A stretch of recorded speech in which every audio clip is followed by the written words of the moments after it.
Now we start optical isomerism, and in this lecture we start from relation.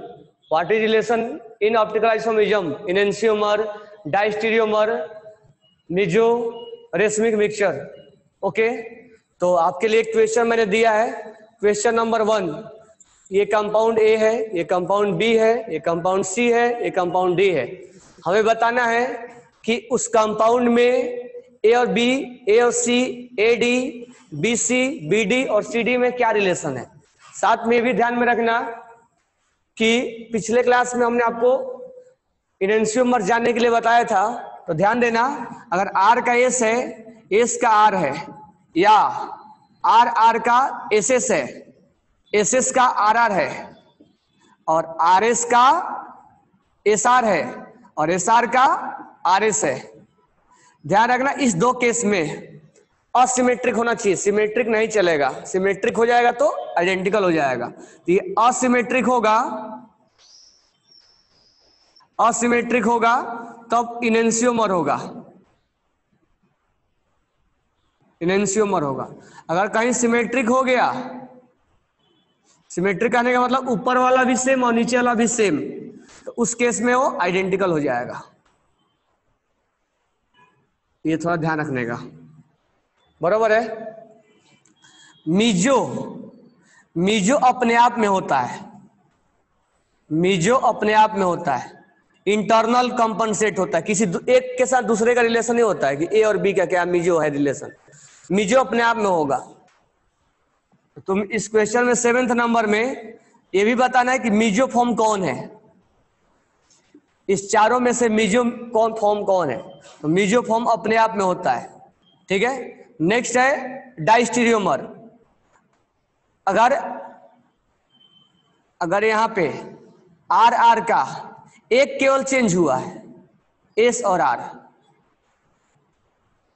Are are का केवल एक change हुआ है, दोनों में से कोई एक चेंज हुआ है, एस एस का कोई एक चेंज हुआ है, कोई एक चेंज हुआ है, या आर एस का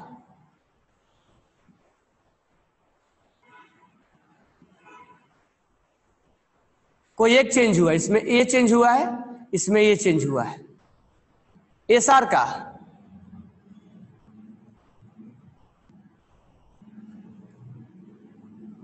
कोई एक चेंज हुआ है इसमें, तो ऐसे को पेयर ऑफ डाइस्टीरियोमर बोलते हैं,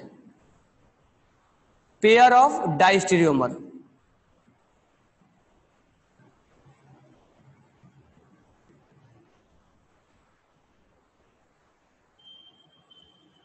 कोई एक चेंज हुआ है,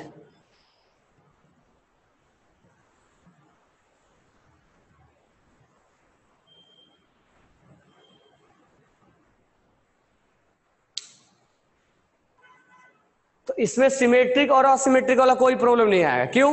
क्योंकि एक चेंज आया है. ऊपर से और नीचे से अगर नंबरिंग करोगे तो उल्टा अलग अलग आएगा, बरोबर है क्या. इसमें इसके जैसा कोई नहीं आने वाला है. सोचो क्यों? ऊपर से नंबरिंग करो या नीचे से करो, एक चेंज आएगा, इसका मतलब कुछ ना कुछ तो उसमें दोनों चेंज का मतलब ऊपर से और नीचे से नंबरिंग अगर सिमेट्रिक हो गया तो आइडेंटिकल हो जाएगा. तो इसमें ऊपर नीचे से एक जैसे, ये पेयर ऑफ डाइस्टीरियोमर होगा, बरोबर है. तो दिस वन इज 1, ये 2 और ये 3, और 4th नंबर क्या था, रेशमिक. यानी आर को और एस को 50-50% मिला दिया जाए, क्या बन जाएगा, रेशमिक बनेगा. तो रेशमिक बनेगा. तो आपको 8th नंबर में बताना है कि किसको मिलाने पे 50-50%, किसको किसको मिलाने पे रेशमिक बनेगा, रेशमिक बनेगा, बरोबर है. तो बहुत जनों का आंसर आया भी है. तो हम यहाँ चलते हैं अब ए और बी में. ये आपको जो बॉक्स में लिखा हुआ उसको आप क्लियर करना. अब जो यहाँ पर ए और बी है, इसमें हम रिलेशन देखते हैं, तो हम आर एस कॉन्फिगरेशन निकालते हैं. तो ये काइरल है, तो पहले तो हम ये बोलेंगे कि ये पीओएस नहीं है, सीओएस नहीं है, और काइरल सेंटर है, काइरल सेंटर. ये चीजें इनमें भी है, इनमें भी है, इनमें भी है, इनमें भी है. यानी ए बी सी डी अपने आप में क्या है, ऑप्टिकल एक्टिव है. लेकिन ऐसा कोई जरूरी नहीं है. ये होते हुए भी, इतना होते हुए भी ऑप्टिकल एक्टिव कहना सही बात नहीं है। क्यों? क्योंकि हो सकता है मीजो हो। ये तो मीजो तो हालांकि इसमें कोई नहीं है, इसमें मीजो एक भी नहीं बनेगा। अगर मान लो ऐसा होता कि यहाँ पर COH होता, तो ये POS नहीं है, COS नहीं है, काइरल है, तो हम इसको ऑप्टिकल एक्टिव बोलते तो गलत हो जाता। क्यों? क्योंकि ये मीजो है। तो एक बार ध्यान रखना कि ये होते हुए भी मीजो ऑप्टिकल इनएक्टिव होता है, बरोबर है। अगर वो POS नहीं है, COS नहीं है और काइरल है, काइरल एटम है, तो इसका मतलब ये नहीं हुआ कि वो ऑप्टिकल एक्टिव होगा। ऑप्टिकल एक्टिव 100% हम श्योरिटी नहीं बोल सकते, हम 100% इस बात को श्योरिटी नहीं दे सकते कि ऑप्टिकल एक्टिव हो सकता है। क्यों? अच्छा, लेकिन मीजो में तो प्लेन ऑफ सिमेट्री होता है। ठीक है, ठीक, बोल सकते हैं मीजो में प्लेन ऑफ सिमेट्री आ जाएगा। यहाँ पे कहने का मतलब ये है कि मीजो में तो POS आएगा ही आएगा ना। ध्यान रखना इस चीज को कि मीजो में POS आता ही आता है। तो यहाँ तो मीजो तो कोई फॉर्म है ही नहीं, क्योंकि इसको अगर कट करोगे तो ये इससे मिलेगा नहीं, इसको कट करोगे तो ये इससे मिलेगा नहीं, तो मीजो फॉर्म एक भी नहीं है। तो ये ऑप्टिकल एक्टिव सब है। तो कहने का मतलब ABCD चारों का चारों ऑप्टिकल एक्टिव है। अब ध्यान देते हैं रिलेशन। तो दो कायरल सेंटर है, दो कायरल सेंटर में 2 के पावर 2, यहाँ 4 ऑप्टिकल आइसोमर्स दिखाएगा। तो नंबर बाद में बताएंगे, अब इसको हम नंबरिंग करते हैं। तो 1 और ये हो जाएगा 2 और ये हो जाएगा 4 और ये 3, 1 2 3, 1 2 3 S जा रहा है, S ऐसे ध्यान रखना।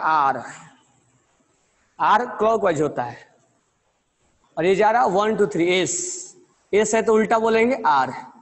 ये 1 और ऊपर जाएंगे तो ऊपर 2 बोलेंगे और ये 3 बोलेंगे और ये 4, 1 2 3, ये घूम रहा है कैसे?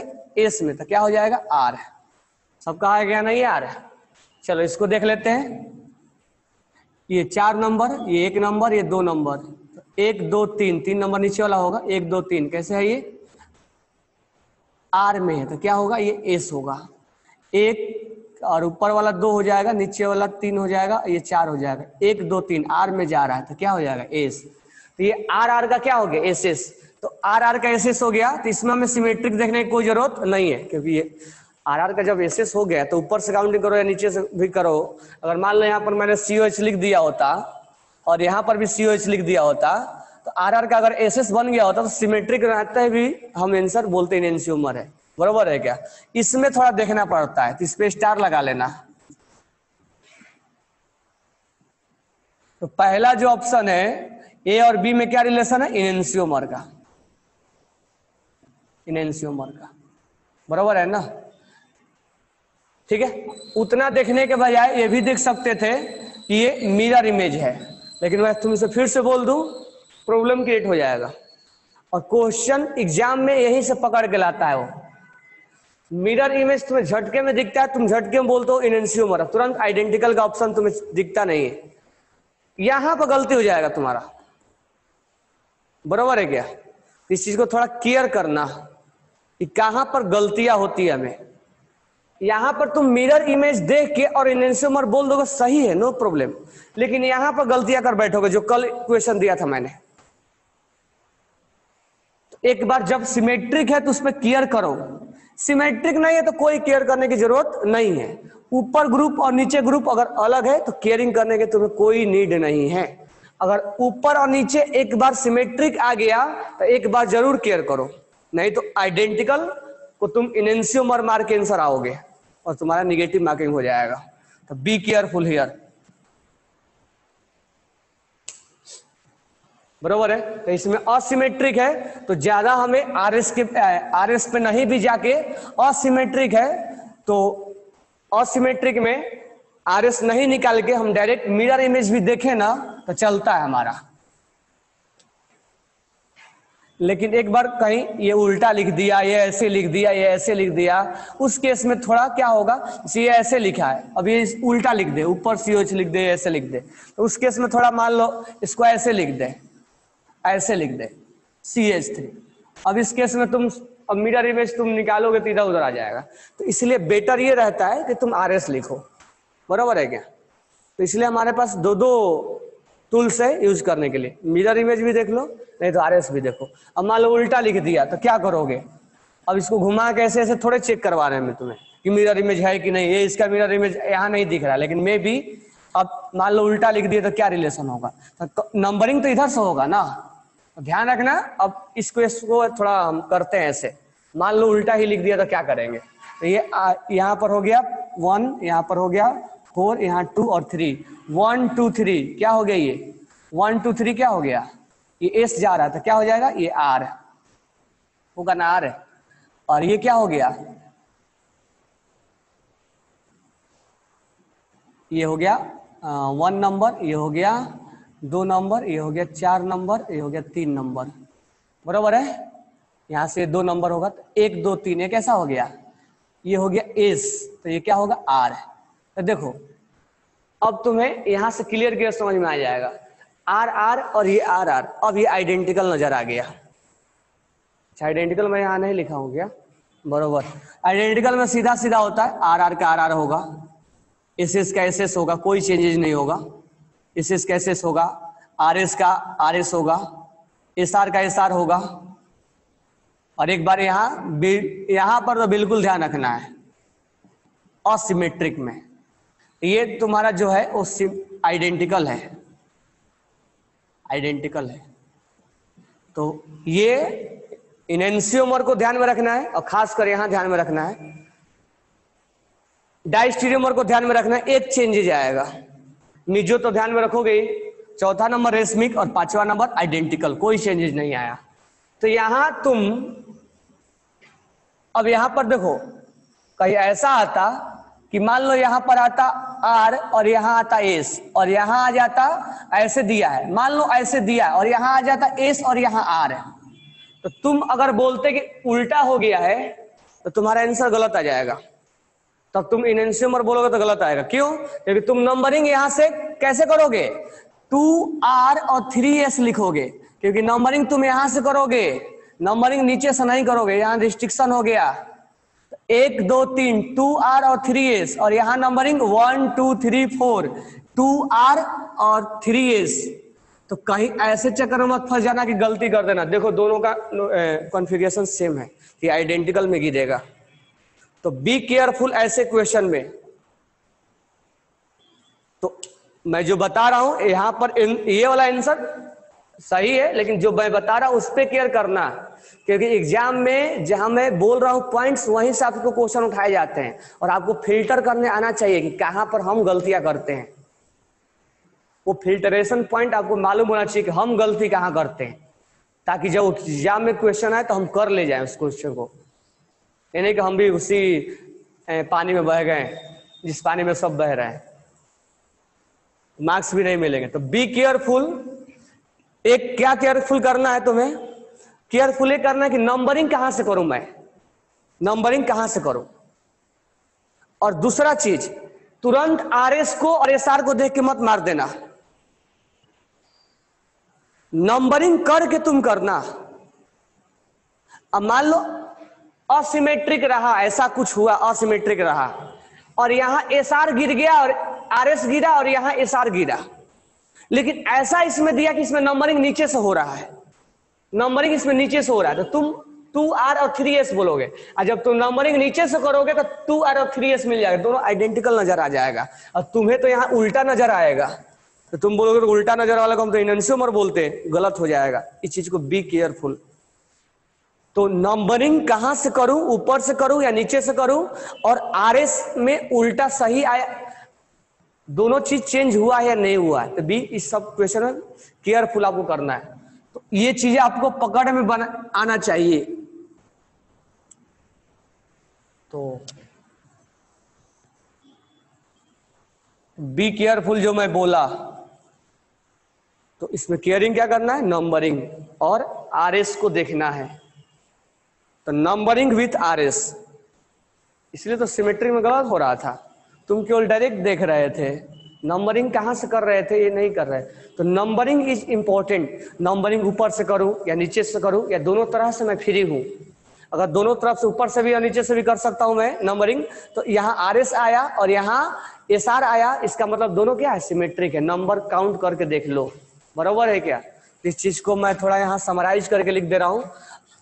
अगर तुम नंबरिंग करते करते ऊपर से किए 1 2 3 4 और यहाँ R गिरा और यहाँ S गिरा, लेकिन इसमें तुम नंबरिंग नीचे से भी कर सकते हो और करते समय यहाँ R गिरा और यहाँ S गिरा, तो ध्यान रखो ये जो है वो सेम है, क्योंकि 2R और 3S मिला और इसमें भी 2R और 3S मिला। तो बी केयरफुल नंबरिंग में। समझ में आ गया ना। इसको लिख लेना अपने लैंग्वेज में, बाद में कभी रिवीजन करो तो इस पर रिवीजन क्या, यही क्वेश्चन तुम्हें भुलवाने के लिए पूछा जाता है। अब आते हैं, हम बात करते हैं ए और सी में। ए और सी में ऐसे तो कुछ नजर नहीं आ रहा है, नजर नहीं आ रहा तो देखते हैं क्या है। तो यहाँ पर नंबरिंग वो कर देते हैं। नंबरिंग तो ऊपर से होगा, फिक्स होगा, क्योंकि ये ग्रुप लगा हुआ है। तो यहाँ 4 हो जाएगा, सॉरी यहाँ 1 हो जाएगा, यहाँ 4 हो जाएगा, यहाँ 2 हो जाएगा। तो 1 2 3 कैसे घूम गया, एस में घूम गया, तो क्या हो जाएगा, आर हो जाएगा ना। और यहाँ हो जाएगा 1, यहाँ 4 और ऊपर हो जाएगा 2, तो 1 2 3 कैसे घूम गया, आर में घूम गया, तो क्या हो जाएगा, एस। तो देखो नंबरिंग कैसे करेंगे, तो नंबरिंग एक बार करके हम लिखेंगे। तो इसमें नंबरिंग ऊपर से होगा, इसमें सही लिखा ना मैंने, आर एस चेंज नहीं किया था ना मैंने। 1 2 3 एस आर लिखा था मैंने, और 1 2 3 एस को मैंने आर लिखा था, ठीक है। 2R और 3S है, 2R और 3S है। और इसमें क्या है, ऊपर से नंबरिंग करते समय 2R और 3S है। तो सेकंड तुम्हारा आंसर तुम लोग क्या आया था, A एंड C क्या आया था, A and C pair of diastereomer आ गया था। अब यहां ध्यान देना, यहां पर ये R है, 2R और 3R है, और यहां पर क्या है, 2R और 3S है। तो एक बार ऐसे जरूर लिख लो, केवल R और S मत देखो, RR और SS मत देखो, नंबरिंग के साथ चेक करो, सबसे बेटर ये है। 2R और 3S, 2R और 3R और 2R और 3S, एक चेंज हुआ है, एक चेंज हुआ है तो क्या हो जाएगा, पेयर ऑफ डाइस्टेरियोमर। डाइस्टेरियोमर, तो एक चेंजेस पे हम डाइस्टेरियोमर बोलते हैं, ठीक है। अब यहां देख लो नंबरिंग क्या है, तो यहाँ पर RS कॉन्फ़िगरेशन निकाल लो। यहाँ 1 हो जाएगा, यहाँ 4 हो जाएगा, यहाँ 2 हो जाएगा, 1 2 3 कैसे घूम गया, R में, तो क्या हो जाएगा, S। अब यहाँ पर एक नंबर और यहाँ पर 2 नंबर, 1 2 3 कैसे घूम गया, S में, तो क्या हो जाएगा, R, बरोबर है। तो अगर हम बात करें A और C में, A और C में, तो यहाँ 2R है। अब मैं इसको चलो A और C में देखना है, तो यहाँ पर एक का चेंजेज नहीं हुआ, पहले का चेंजेज हुआ है। नंबरिंग तो ऊपर से ही होगा, तो 2R और 3R, यहाँ ये R तो सेम है, एक चेंज हुआ है। तो देखो एक अगर कहीं चेंज होगा, एक अगर चेंज होगा, दोनों में से कोई एक चेंज होगा तो डाइस्टेरियोमर होगा। यानी A रिलेशन किसमें निकाल रहे थे, A और D में, तो A और D किस में होगा, डाइस्टेरियोमर में होगा, बरोबर है। तो A एंड D में क्या रिलेशन होगा, डाइस्टेरियोमर का, एक में चेंजेज हुआ है, ठीक है। अब हम यहाँ पर नंबरिंग किया था हमने 1 2 4, 1 2 3 कैसे घूम गया, R में, तो क्या होगा, ये S। और यहाँ पर हो जाएगा आपका 1 4 और 2, 1 2 3 कैसे हो जाएगा, ये R में घूमा, तो क्या हो जाएगा, S हो जाएगा। तो अब यहाँ पर ध्यान दो, B और C में रिलेशन निकालना है। तो ये एक तो चेंज हुआ, ये चेंज नहीं हुआ, तो ये भी कैसा रिलेशन है, डाइस्टेरियोमर। एक चेंज हुआ है, दूसरा चेंज नहीं हुआ है, अगर दोनों चेंज होता है तब तो एनेंटियोमर बोलते हैं, ठीक है। अब हमें रिलेशन निकालना है B और D में, तो ये चेंज नहीं हुआ है, नीचे वाला चेंज हो गया है, तो ये भी क्या है, डाइस्टेरियोमर है। C और D में ये चेंज हुआ और ये चेंज हुआ, इसका मतलब ये क्या है, इनेंशियोमर। एक बार नंबरिंग भी कर लेंगे, तो नंबरिंग में 2R और 3S आया, और इसके नंबरिंग में 2S और 3R आया, क्योंकि नंबरिंग करके अगर हम लिखते हैं तो बिल्कुल परफेक्ट हमारा सही दिख जाता है। तो ये बिल्कुल चेंज हुआ है, R का S हो गया है और S का R हो गया है, तो ये क्या हो जाएगा, इनेंशियोमर हो जाएगा। तो C और D में जो रिलेशन आएगा वो इनेंशियोमर का आएगा, बरोबर है। C और D का जो हो जाएगा वो इनेंशियोमर का हो जाएगा। अब ध्यान से देखना, मीजोफॉर्म तो एक भी नहीं मिलेगा, क्योंकि कट करने के बाद सिमेट्रिक कोई में आ रहा है क्या, कट करने के बाद किसी में सिमेट्रिक आएगा, नहीं आएगा, तो मीजोफॉर्म एक भी नहीं मिलेगा। अब रेशमिक मिक्सचर किसको किसको बनाया जा सकता है, तो इसमें पकड़ो तुम इनेंशियोमर को, यानी ए और बी को तुम मिला दो 50-50%, तो ये क्लॉकवाइज घुमाएगा और ये एंटी क्लॉकवाइज घुमाएगा। और दूसरा इनेंशियोमर कौन सा, सी और डी, तो सी और डी को मिला दो इक्वल रेशियो में, तो सी और डी,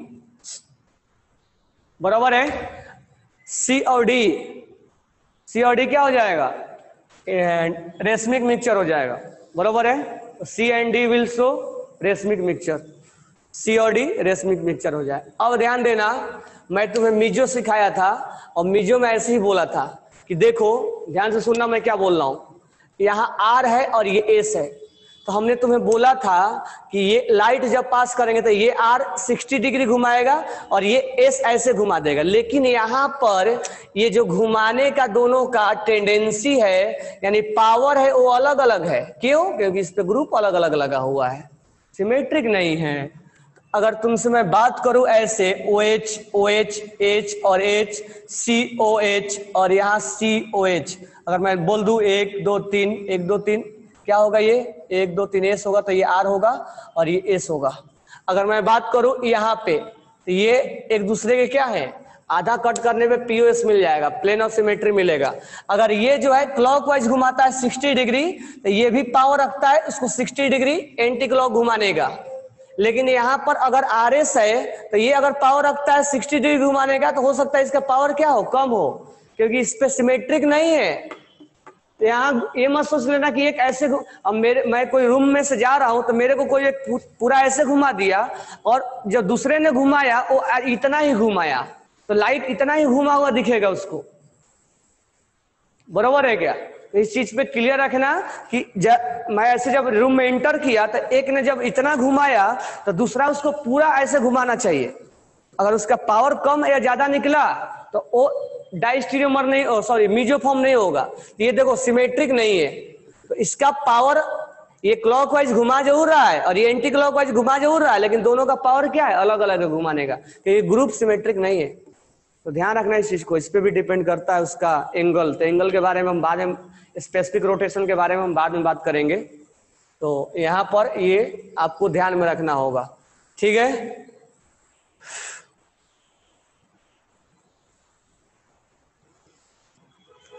तो रेशमिक मिक्सचर और किससे भी बनाया जा सकता है क्या, सब क्लियर हो गया तुम्हारा।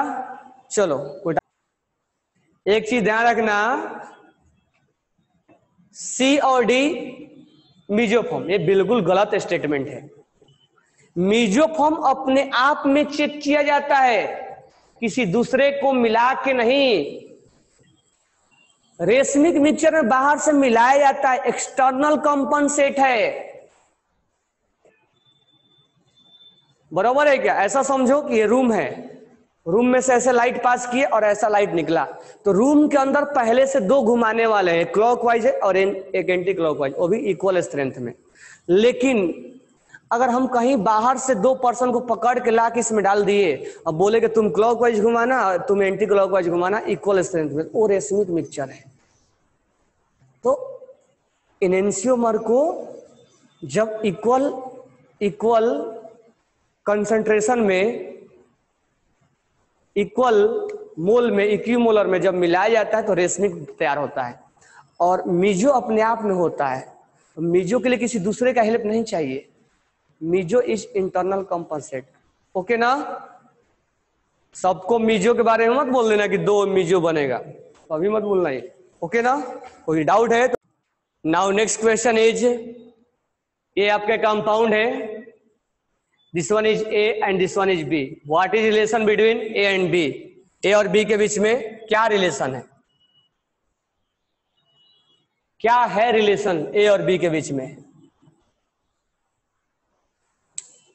तो जल्दी से आंसर करो, what is relation between A and B.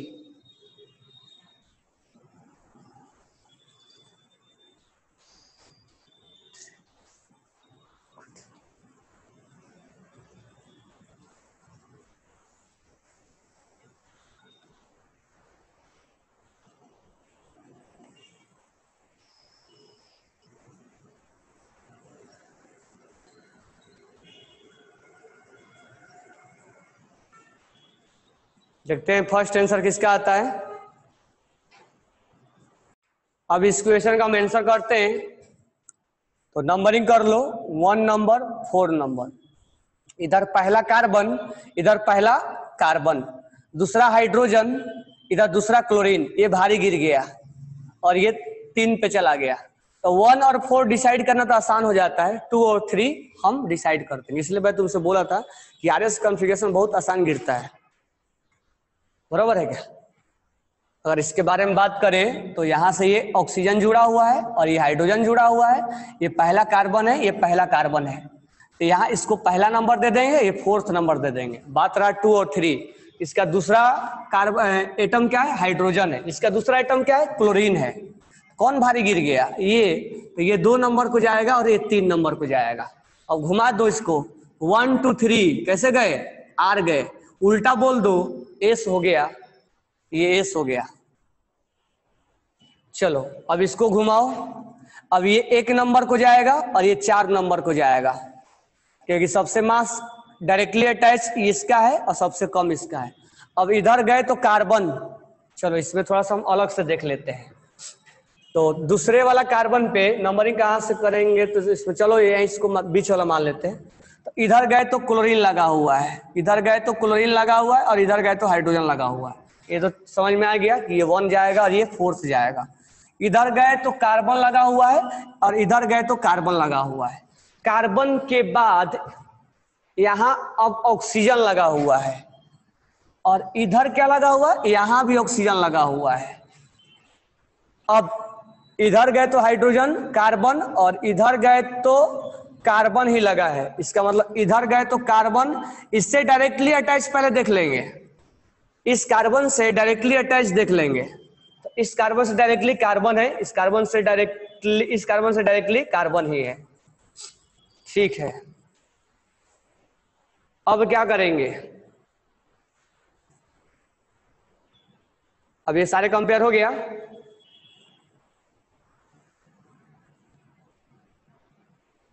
इससे जुड़ा हुआ कार्बन, कार्बन के बाद कार्बन, कार्बन के बाद कार्बन गिला, कार्बन के बाद कार्बन गिरेगा। अब कहाँ भागोगे, अब हाइड्रोजन इसका गिरेगा, इसके बाद ये हाइड्रोजन गिरेगा इसका, या इसको भी देखोगे तो हाइड्रोजन ही गिरेगा। अब इसका हाइड्रोजन ही गिरेगा, लेकिन इसमें 2 कार्बन है, एक और कार्बन इसमें गिरेगा, इसका हाइड्रोजन गिर गया, इसका कार्बन गिर गया, तो हम इसको नंबर 2 इसको दे देंगे और नंबर 3 ऊपर वाला को दे देंगे। यानी इस केस में 1 और 4 और 2 नीचे जाएगा और 3 ऊपर जाएगा, बराबर हो गया ना, क्योंकि इसके बाद हाइड्रोजन ही मिलने वाला था। अब इसमें नीचे कार्बन मिला है, ये वाला C2H5 है, तो 2 कार्बन होगा, तो ये 2 हो गया। तो नंबरिंग कर दो, 1 2 3 1 2 3 कैसे गया, ये गया है आर में, तो क्या हो जाएगा, ये एस हो जाएगा, बराबर है। अब यहाँ नंबरिंग कर दो, तो यहाँ 4 फर्स्ट यहाँ जाएगा, 4 यहाँ जाएगा। अब इसका दूसरा क्या है, कार्बन, इसका दूसरा क्या है, कार्बन, तीसरा क्लोरीन है, इसका तीसरा क्लोरीन नहीं हो सकता है, या तो कार्बन होगा या तो हाइड्रोजन होगा, यानी 2 इसको जाएगा और 3 इसको जाएगा। तो घूम जाओ इसको, ये घूम के कैसे गए, ये घूम के तुम जा रहे हो एस, तो क्या हो जाएगा, ये आर, ये आर हो जाएगा, ठीक है। तो हमारा नंबरिंग ये आया, बराबर है। अब इसमें नंबरिंग कर लो, तो ये हो गया 1, ये 4। अब बात करेंगे तो नीचे 2 होगा और ऊपर 3 होगा, 1 2 3, ये कैसे हो गया, आर में जा रहा था, क्या होगा, एस। अब ये 4 हो गया, ये 1 हो गया।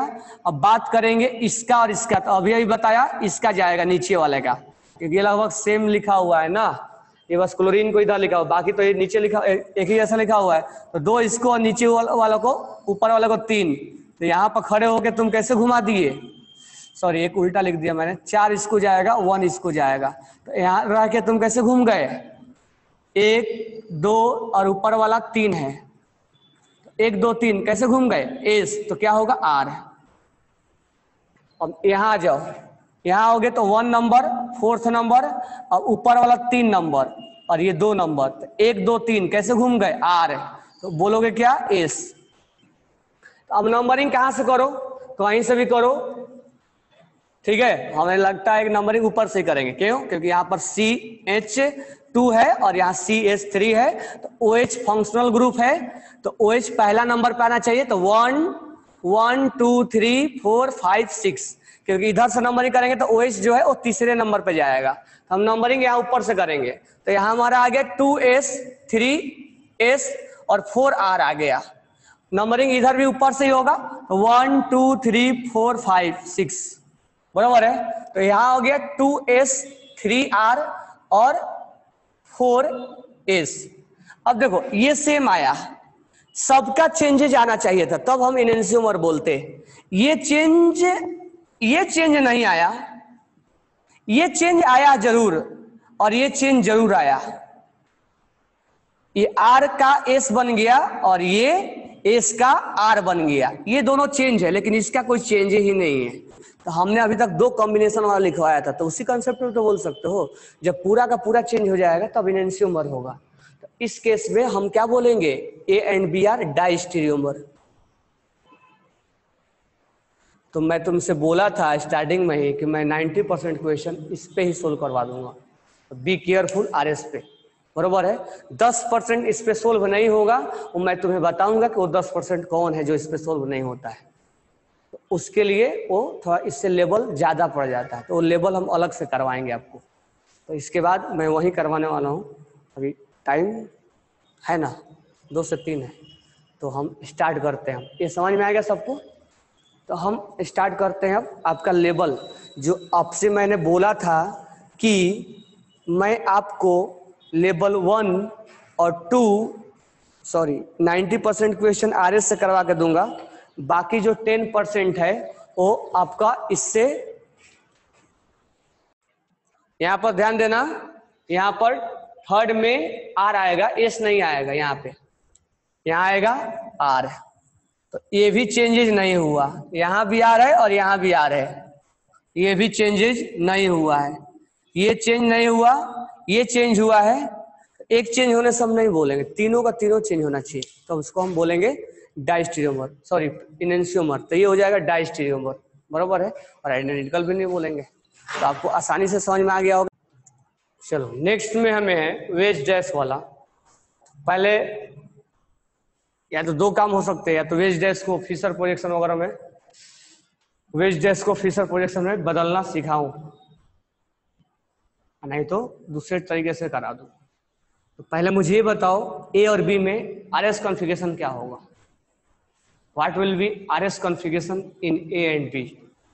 Question is that what will be, this one is chiral center, this one is chiral center, what will be RS configuration, what will be RS configuration in A and B। तो ध्यान देना, मैं बता रहा हूं तुम्हें, अगर फोर्थ नंबर डैश पे आ गया, सोच लो ट्रिक है, अगर फोर्थ नंबर वेज पे आ गया, डैश पे ना को, वेज पे आ गया, फोर्थ नंबर वेज पे आ गया, तो R को S बोलना है और S को R बोलना है, कुछ भी रहे चेंज कर देना है। अगर फोर्थ नंबर इस पोजीशन के अलावा कुछ भी रहे, आपको चेंजेज नहीं करना है। फोर्थ नंबर इसके अलावा कहीं भी रहे, आपको चेंजेज नहीं करना है। अब यहां अगर नंबरिंग करते हैं तो 1 नंबर, 2 नंबर, 3 नंबर और ये 4 नंबर, 4 नंबर वेज पे गिरा, तो 4 नंबर अगर वेज पे गिरेगा, इस पे अगर गिरा, इसका मतलब जब R आएगा तो S बोलेंगे। अब घूम जाओ इसको, तो 1 2 3 कैसे घूमे, R में, R हम ऐसे लिखते भी है, अगर तुम ऐसे घूमते हो तो सोच लो R है, वो क्लॉकवाइज R है, ये R है तो उल्टा बोलना है, R को क्या बोलोगे, S बोलोगे, इसका S हो जाएगा। अगर वेज पे रहा 4 नंबर लिख लेना, अगर वेज पे 4 नंबर रहा तो उल्टा बोलेंगे। अब यहां देखो, यहाँ first number, second number, third number, fourth number, wedge पे है 4 नंबर, इसमें हम जो आएगा वही आंसर लिखेंगे। तो ये हमें घुमा दिया हमने 1 2 3, ये एस है, एस ही बोलेंगे, एस है तो एस ही नाम देंगे, तो उल्टा इसमें नाम नहीं देना है, बरोबर है। तो इसमें मैं क्या कराता हूं, तुम्हें कल फिशर प्रोजेक्शन सिखाता हूं पहले, कि इसको तुम 2D में कैसे बदलोगे। ये 3D में स्ट्रक्चर है, how to convert into 2D। ऐसे जो हम बार बार ऐसे लिख रहे थे, ये स्ट्रक्चर जिसे उसको हमने लिख दिया CH3OH HCl, ये हमने 2D में लिखा है और ये 3D में है, तो दोनों स्ट्रक्चर सेम हो जाएंगे, लेकिन ये 2D में है और ये 3D में है, तो इसको फिशर प्रोजेक्शन बोलेंगे। 2D में लिखने को तो हम फिशर प्रोजेक्शन पहले सीख लेंगे, ठीक है। तो हम अभी आपको स्टार्ट करते हैं, थोड़ा सा ये कल करेंगे हम, थोड़ा सा भी ट्रिक बता दिया वेज डैश वाला, अदरवाइज कल मैं फिशर प्रोजेक्शन में आपको चेंज करके पहले बताऊंगा कि चेंज कैसे किया जाता है, और फिशर प्रोजेक्शन में चेंज करने के बाद तब जाके हम कैसे आरएस करेंगे, तब करना तो हमें आ जाएगा। बट यहाँ भी मैंने ट्रिक बता दिया आपको करने के लिए, यहाँ से भी आप कर सकते हो, बरोबर है। अब मैं आपको अगर इसके ऊपर क्वेश्चन दूं, किसका, अगर मैं इसके ऊपर आपको अगर मैं क्वेश्चन दूं ऑप्टिकल आइसोमेरिज्म का, तो पहले आप क्वेश्चन से तो मुलाकात कर लो कि क्वेश्चन कैसा है, फिर हम देखेंगे कि क्वेश्चन को हम सोल्व कैसे करेंगे। तो क्वेश्चन लिखना आप, ये है आपका ये क्वेश्चन, और यहां पर है ये BR है, बरोबर है, और ये अब डैश पे आपका क्लोरीन है, ठीक है, डैश पे आपका क्लोरीन है। अब यहां पर जो है O डैश पे ब्रोमीन है, और यहां वेज पे जो है O वेज पे जो है वो आपका क्लोरीन है, ठीक है। अब यहां पर जो है, यहां जो है Cl है, और यहां जो है वो Br है, बरोबर है, और एक है आपका ये, तो यहां पर वेज पे जो है आपका Cl है, Br है, और यहां जो है वो Br है, ये दोनों अलग अलग है, थोड़ा मैं नीचे लिख दे रहा हूं।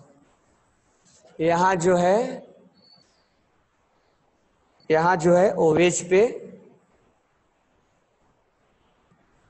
Br है, और यहां डैश पे Cl है, बरोबर है क्या, डैश पे क्या है Cl है।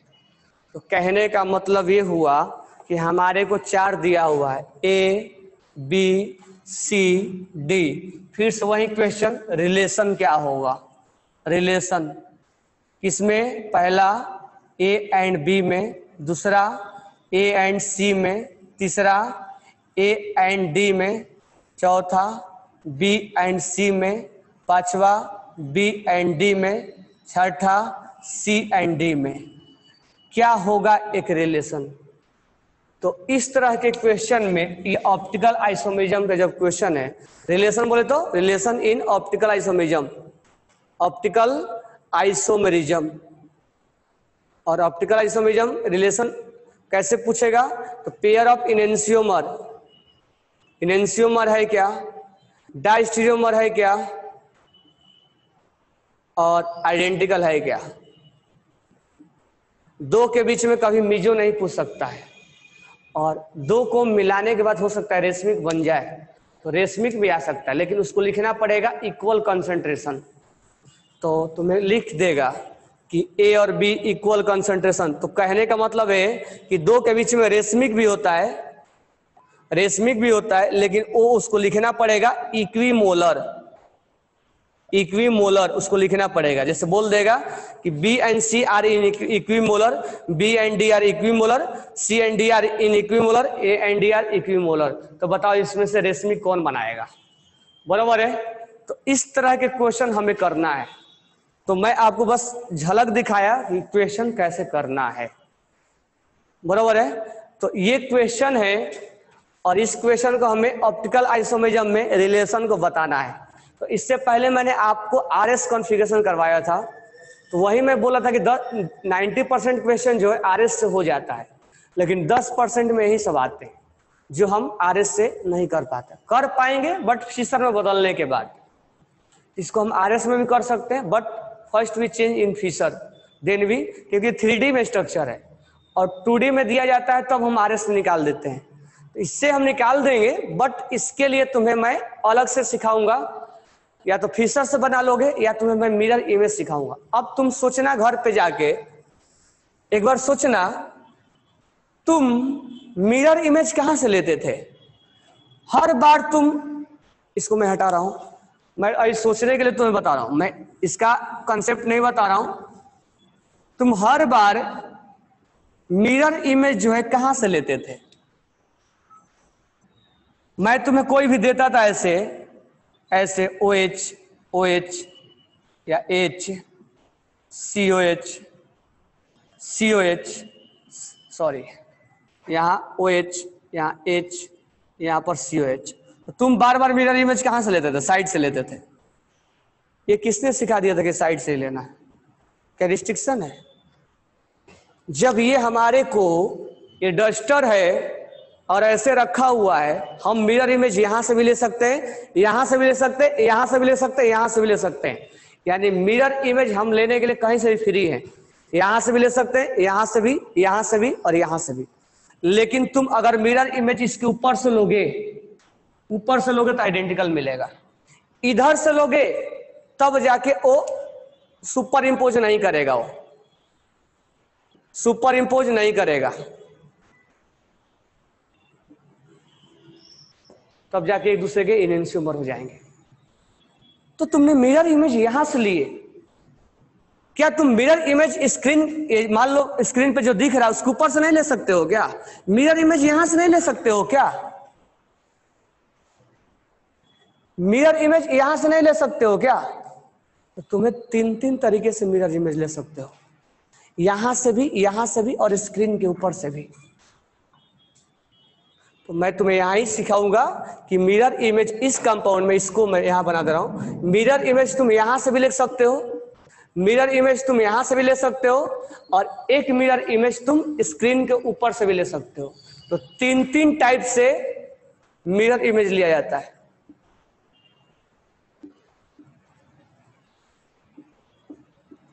अब वही चीजें कल बता दूंगा मैं कि कैसे कैसे मिरर इमेज लोगे। नहीं हो गया, वो लास्ट बता रहा था।